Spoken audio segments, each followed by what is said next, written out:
ඇත්තටම අපි දේශපාලනේ ගැන කතා කරනකොට ඉතාලම කලකිරීමෙන් තමයි කතා කරන්න සිද්ධ වෙලා තියෙන්නේ.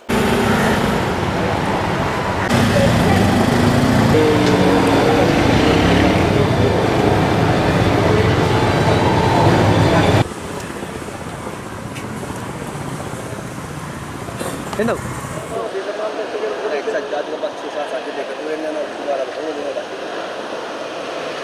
ඇත්තටම අපි දේශපාලනේ ගැන කතා කරනකොට ඉතාලම කලකිරීමෙන් තමයි කතා කරන්න සිද්ධ වෙලා තියෙන්නේ.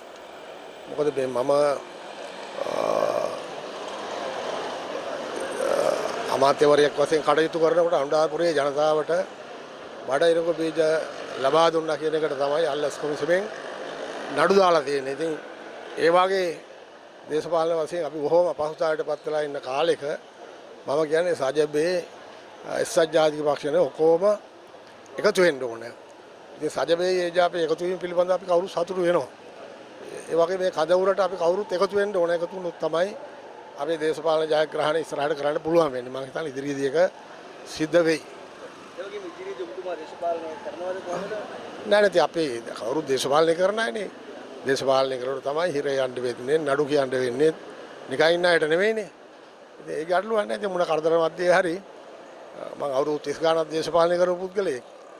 ඉතින් අවුරුද්දක් අපි දේශපාලනය කරාට මේ දොස් කියන්නේ නැහනේ. ඉතින් අපිට තියෙන අත්දැකීම් රටට ලබා ගන්න ඕනේ. ඒක ලබා ගන්නේ නැතුව මේ තත්ත්වයටපත් කිරීම පිළිබඳව තාම කනගාටුන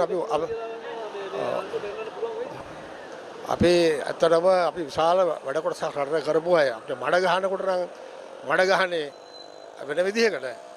නමුත් අපි වැඩ කරපු හැටි රටේ මිනිස්සුන්ට දැන් තමයි තේරෙන්නේ. ඉතින් ඒ නිසා මේ ජනතාව තේරුම් ගත්තොත් හොඳයි කියන තත්ත්වය. එච්චරයි මට කියන්න තියෙන්නේ.